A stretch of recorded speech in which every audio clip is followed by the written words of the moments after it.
a nappy hour.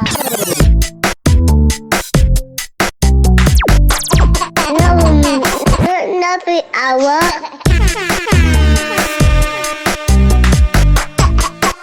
Nappy hour. This episode is supported by Nomcos, my favourite natural skincare brand. They started out with just lip balms, but have since expanded their range to face oils, deodorant, body butter, soaps. It's become your one-stop shop for natural self-care. If you look at the ingredients, you'll see there's no shit in it. It's all simple, whole ingredients that you can pronounce. And there's max like 5 things in a product. I could eat it if I needed to. I'm not going to. But I'm just saying, if I had to, I could. You know, when World War III breaks out, I'm not going hungry when I have my big tub of Nomcos body butter. I don't think I can legally recommend that you do that. But just saying, if you ran out of beans and bread during a lockdown, you ain't starving with Nomcos around. That should be their new slogan. Nomcos, good enough to eat. Please don't eat it. But if you did, you're not going to die. I've been using their deodorant for months now. It comes in a little pot and I've only used a tiny amount. So the full pot should last me at least a year. You only need a pea-sized amount. It goes on so smoothly and genuinely works. Throughout this pregnancy, I've been using their body and bump butter. It's all I've been using all over my body. I lather up like a salmon every night and I wake up so smooth. Naturally, I am a crusty girl. I don't know why. I drink loads of water, but I'm just a crusty, dusty girl. So this has changed my life and it's great to know, you know, there's no nasty ingredients. It's good shit that's going on my skin. So use my code Miranda10 for 10% off at checkout. That's Miranda10 for 10% off at checkout. Welcome back to the Nappy Hour, the place where you tell me all about your fucked up lives and I tell everyone, just like real friends. So open your ears and let me fill them full of shit. Advice. I'm not wearing pants today, guys. So let's all wish this rocking chair good luck. R.I.P. rocking chair. Since being pregnant, my vaginal discharge has been on another level. So it's not safe for me to be walking around with no pants on. I don't know who I think I am, but I can't be walking around with no pants on. I took Woody to nursery today and I wasn't wearing any pants. And by the time I got home, it was dribbling down my legs. It was dribbling down my legs. Oh, the joys of being pregnant. I actually love being pregnant. I thought I would talk about the controversial things that I like about pregnancy that maybe other women don't like. And also a couple of things I don't like. But hey, I'm just grateful to be pregnant, you know? I like people commenting on my size. I like people to let me know that I look pregnant. You know when like you're at that awkward stage in that first trimester where you just look like you've eaten a bit much, you're full of farts, you're having an allergic reaction, maybe you're lactose intolerant and you've had some dairy and everyone can see it. Well, I hate that stage. I feel so self-conscious in that stage, but I feel like I kind of skipped that stage this time because, well, I was puking my guts out. And so I feel like my bump showed quite early on. Like I didn't necessarily get puffy and uncomfortable. And so people have been commenting on my bump from quite early on in the pregnancy. Not long to go. Oh, you sure it's not twins in there? They love that one, don't they? You sure it's not twins? You double checked it's not twins? Yes, I've double checked it's not twins. Thank you. How many times can we have that same conversation? That's the only one that like I find it irritating. Just because I get it so much, but not because it's like offensive. Whereas some women really do not like people commenting on the size of their body. Fair enough. I quite like it. I love people touching my belly. Rub my belly like a fucking genie in a lamp. Go on, rub it for good luck. I love it. I was walking into the Co-op the other day. Shout out to the Co-op. And a couple of people were just sat drinking outside. Blackpool, lol. I walked past and the girl on the floor, she was like, bloody hell, you're massive. And I was like, yeah, I am. Then her mate came and she rubbed my belly and she was like, you are doing amazing. You're looking amazing. Well done. She just rubbed my belly. I was like, thank you very much. Most people would absolutely not want a random woman outside the Co-op drinking, smoking, rubbing their belly. Me, on the other hand, love it. Rub me up all you fucking want. This is a strange one. I don't think many women are going to be able to relate to this. diminishing returns. Okay, so to a certain point, I love it. My boobs get a little bit saggy and I kind of like it. I feel like a woman. I feel like a primate. You know when you see those gorillas in the jungle and they've got like these like kind of low hanging like milky titties. There's milky titties. And they got a little baby monkey like hanging off the back of them. Hanging off the back? On the back of their tits? The front of their tits. And they're just like suckling along, the gorillas just like walking through the jungle like, ooh, ooh, ooh. Well, I kind of feel like a primate right now. My tits are like resting on my belly, you know?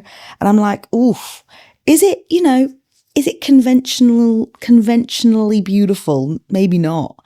But I just feel like really womanly when my tits are just like a little bit lower. Same actually when I stop breastfeeding. Say if you see them naked, if you can see my hands right now, like that's kind of like an accurate depiction of what they look like. And if you can't see my hands, imagine like, you know, like a Labrador's ears, the way that they hanging down. That's kind of like what my boobs look like when I wasn't breastfeeding. After I was done with 2 years of breastfeeding, they look like a pair of Labrador's ears. But I kind of liked it, especially when I was wearing like a t-shirt and the way they just sat like just a little bit lower.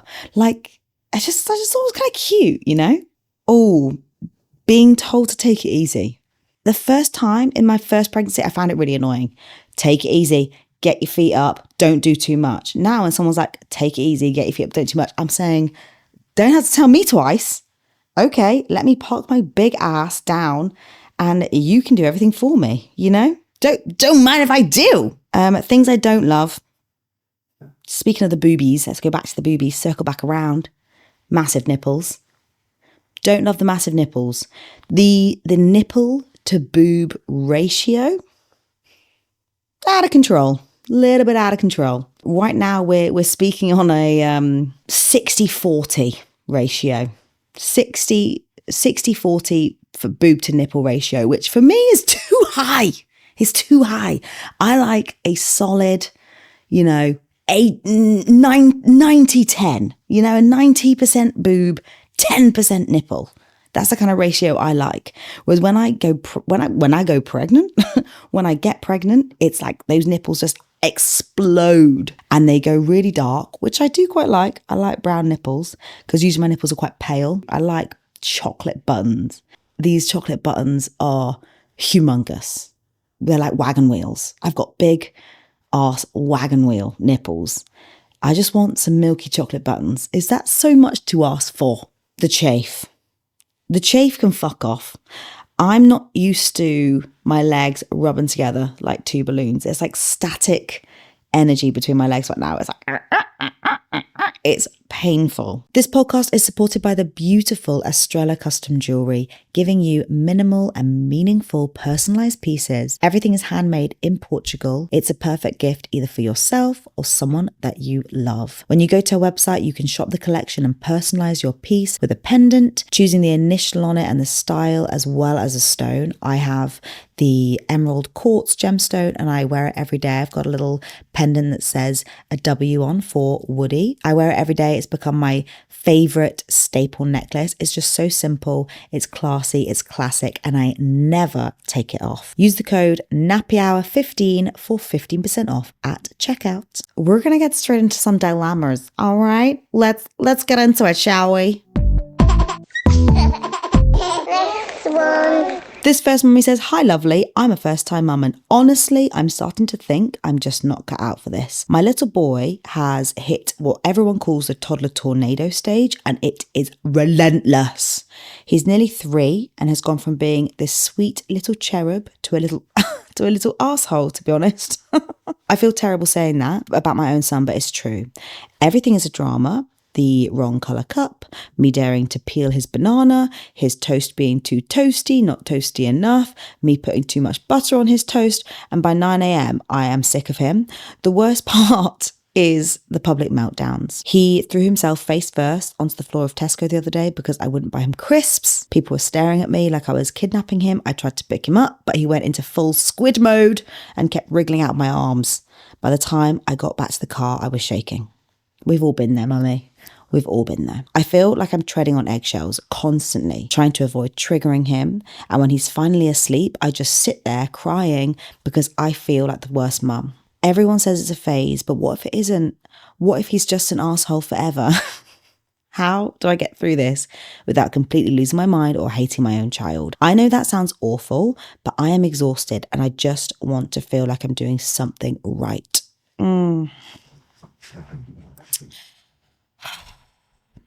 I feel like crying when I'm reading that dilemma because I feel like we have all been there. We go through the baby stage and we have this little angel that's doesn't want for nothing, just happy to be there.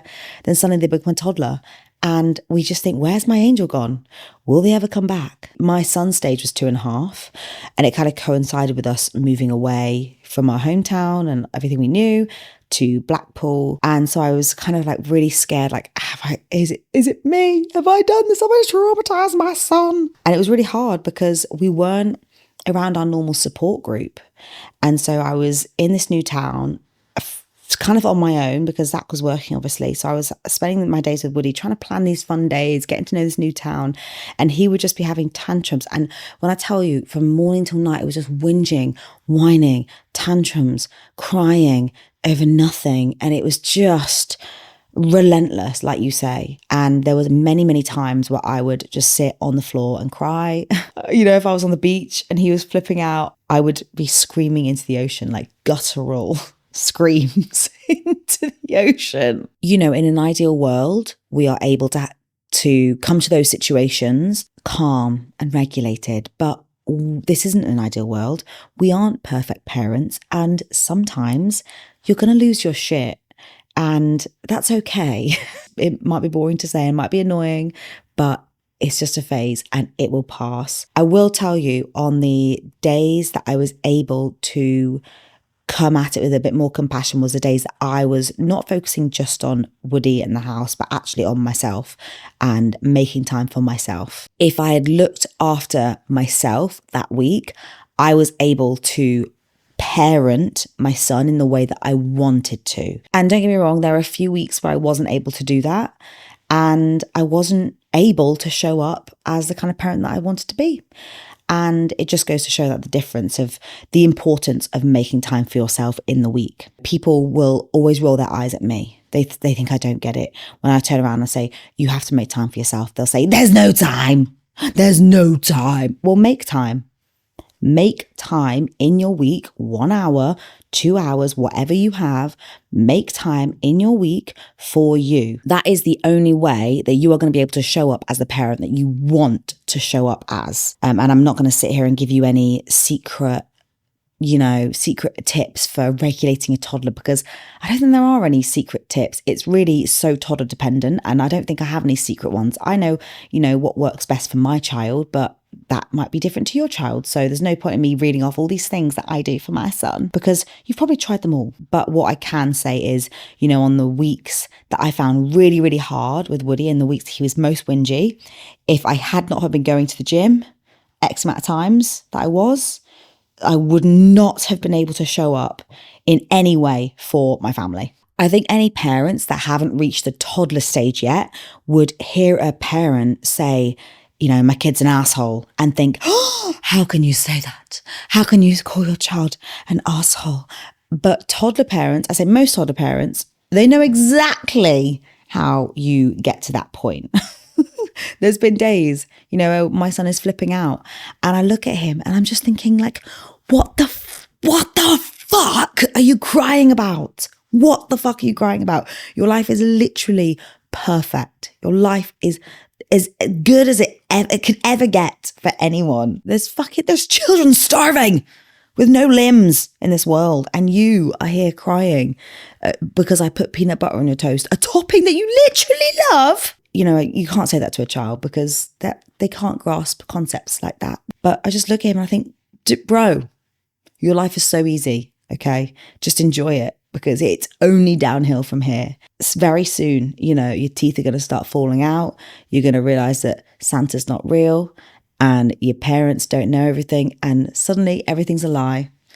And you've got all that to come, honey. So just live in the moment right now and just enjoy every second because it does not get better than this. So basically, hon, my only advice for you is to try and make time for yourself this week, whatever that means. Because when we make time for ourselves, what we're really doing is making space in our hearts for our children. Next! Bit of a ranting coming. Hope that's okay. Honey, it is always okay to have a little rant over here. In my moment of weakness or possibly madness, I agreed to go on a big family holiday with my sister, her husband, their kids, and my lot. We are renting this big house in Cornwall for a week, and she keeps calling it quality bonding time. If you ever are going on a holiday with someone and they have to call it quality bonding time, that is so forced. Just know that they secretly hate you. And they're trying to save the relationship. If my sister's turned around, I was like, oh, let's have some quality bonding time. I think, oh, you fucking hate me. Right. The thing is, my sister is one of those people who has to be in charge of everything. She's already sent me a spreadsheet with a meal plan, a list of activities we're all expected to join in, and a rota for cleaning up. She's decided no screens for the kids, so we can all be present, which is hilarious because her two are feral and mine only stop fighting if Paw Patrol is on. She's also the queen of passive-aggressive comments. Last Christmas, she told me that she didn't want to judge, but thought my daughter relied on snacks too much. I don't want to judge. Okay, cool. Shut up. Shut up then. Stop talking. I find it really irritating when people try to comment on your parenting when you're out of routine. So say like Christmas time. It's Christmas.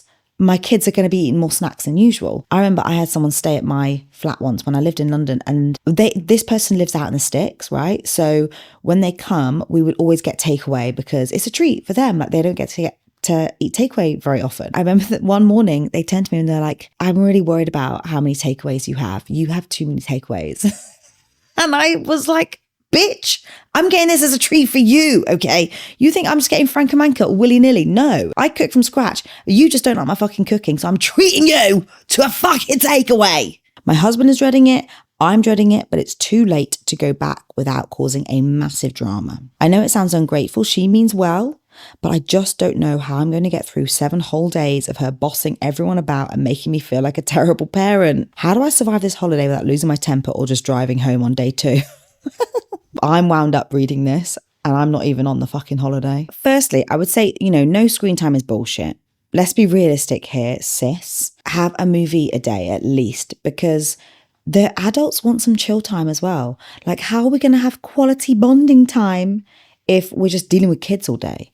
I think, movie in the morning, movie in the evening, like that's a nice, at least then you've got like a couple hours in the day where all the parents can just relax. Why don't you suggest having like a night out, each of you? So each of the parents get one night out. So once, you put the kids to bed and then you go out with your partner for a little date night, and then she gets to do that with her partner, then that's at least 2 out of the 7 nights done where you don't have to interact with her. You can have a little break, You can put it out as like a little favor, like let's do this favor for each other, but actually it's just because you need to get away from her. I'm trying to think of activities that you could do where you don't have to talk to her, because then at least you know that you're going to get a break, Silent disco, bird watching, can't talk through that. Cinema, a little day in the cinema, that'll shut you up. Good thing about going to Cornwall in the summer is the traffic is really bad. So say if you are going out for the day and you take your own cars, you're going to be stuck in traffic for a few hours. So that's at least a couple hours in the day where you, again, don't have to interact with her. Lovely. Peace and quiet. You could even take charge one of the days and say, listen, sis, this is my day. I am planning it. I'm going to book these activities. I'm going to plan it. And then you just sit back and relax, sister. And then you feel like you have a bit more control over the holiday and you're not just like doing exactly what she says. And you could frame it nicely to her exactly that way, just like, hey sis, I've got this. I've got Thursday. Okay. I've got Thursday. I'll organize some stuff for us to do. You don't worry about it. You just turn up with a smile on your face, ready to have some fun. And listen, it's your sister. You can say what you want to your sister, really, can't you? I feel like that's the nice thing about siblings. If you don't want to do something, if you can't be asked to do one of her weird activities, you just fucking say, hey, you know what, sis? Me and the gang are going to catch you up later. We're just going to have some chill time at the house this morning. And, you can even use the kids as an excuse if you don't want to do that. Say, you know what, sister, we don't want to go. Billy doesn't want to go to the beach today. He's actually really scared of sandworms. So we're going to stay home, but we'll catch you up and meet you at blah, blah, blah for lunch. Okay? Off you fuck. Bye-bye. Mwah. Have a nice day. Next. I've been a decaf girl for years now. I can't handle the anxiety. I can't handle what it does to my skin. But truth be told, I miss those caffeine poos. I miss feeling alert and ready to go. So when I heard about London Nootropics, I thought, surely not.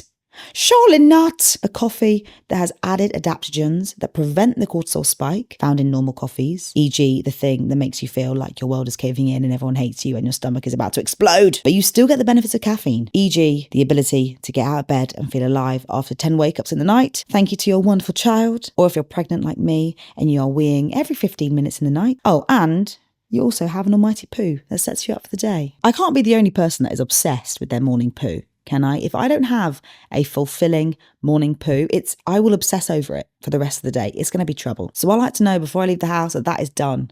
And with London Nootropics, you can guarantee an almighty poo, but with no anxiety. I recognise I'm going for the niche market here by talking about almighty poos, but I assume that everyone loves a good poo in the morning, no? London Nootropics, get it while it's hot. When I say this coffee tastes like coffee, but it smells like chocolate, I feel like that's the only way I can describe it. It smells so good. It is the peak of my morning. When I get up, I just know I've got that cup of mojo waiting for me downstairs. And it's the only thing that's going to get me out of bed. Oh, that, and obviously my child needs me. Use my code MirandaFox20 at checkout for 20% off.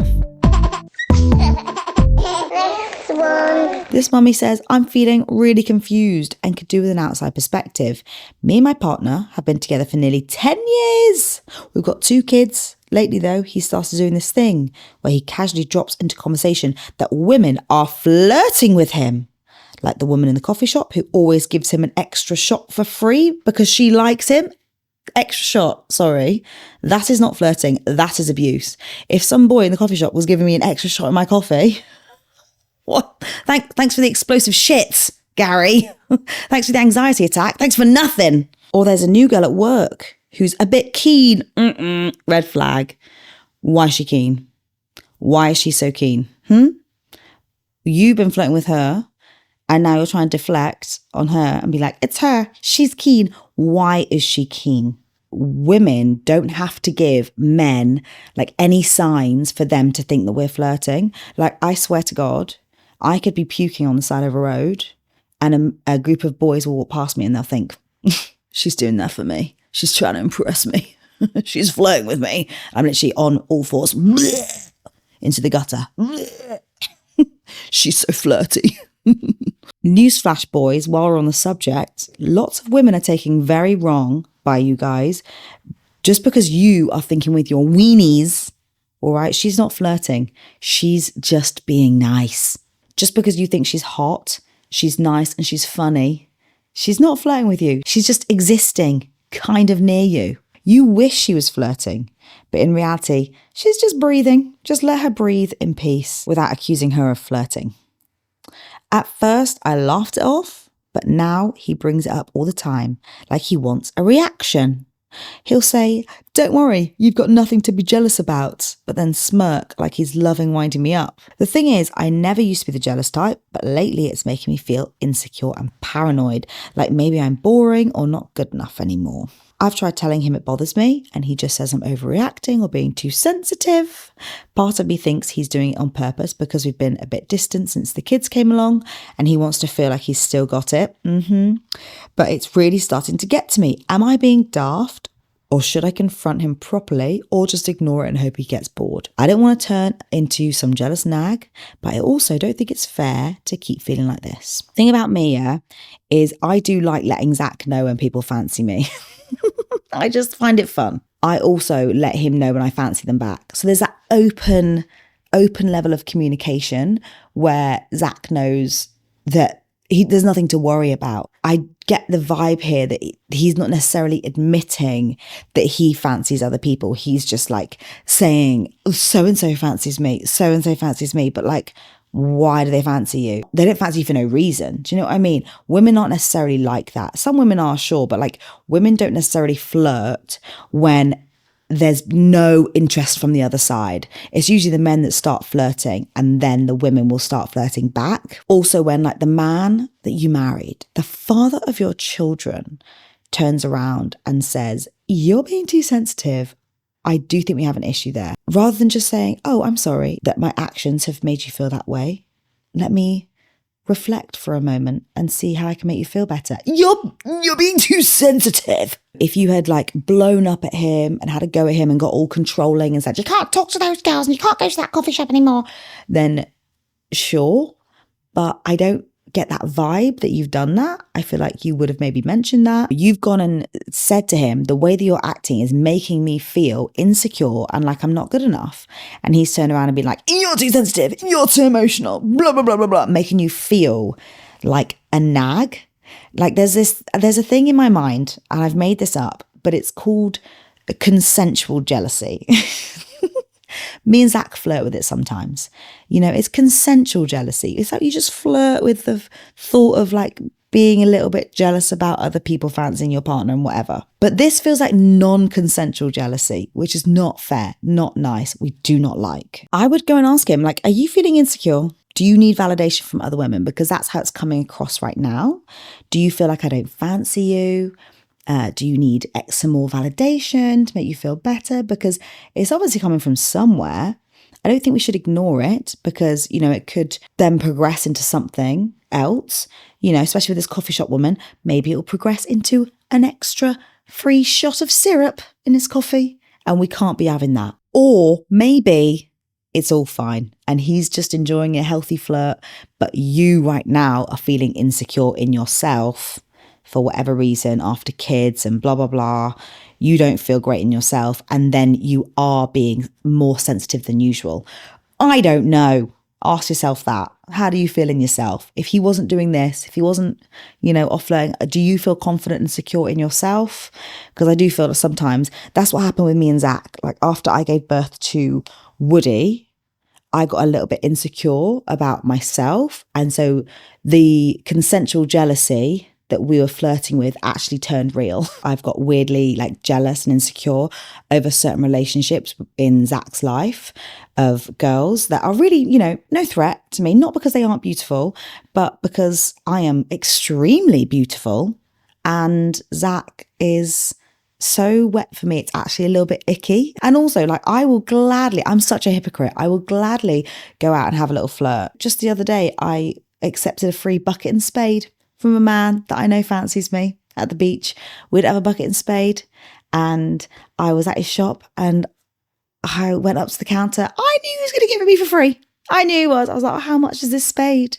And he was like, "For you, free. Have you got a bucket?" I said, "Oh no, we don't have a bucket. Don't worry, don't worry." He said, "Oh no, let me get you a bucket." I know that man fancies me. Really? Really for me? Thank you so much. I don't think I've been much help here, have I? I've kind of flip-flopped a little bit. But what I do think it may come down to is you just feeling a little bit shit about yourself lately and he's not helping the situation. So maybe you just have that conversation with him. Say, "Listen, babe, it's okay for you to have a little flirt if you feel like you want to have a little flirt. But right now, I am too insecure for you to do that. So let me go and have a little glow up. Let me make myself feel better about myself first and our relationship. Let's get ourselves in a really good place before we go out and we have these innocent little flirty interactions with people in our life." Yeah, because we can't risk it turning into anything that it's not or anything that it shouldn't be. Let's just focus on this relationship first and each other, making each other feel really, really good first. And then you can go back into that coffee shop and get your free shot, whatever you fucking want, your anxiety attack. I do think that me and Zach have maybe like a slightly weird view of what a secure relationship looks like, just because of how we operate. I don't know if many people can go to their partner and at the end of the day and like tell them who they fancy and who they flirted with that day.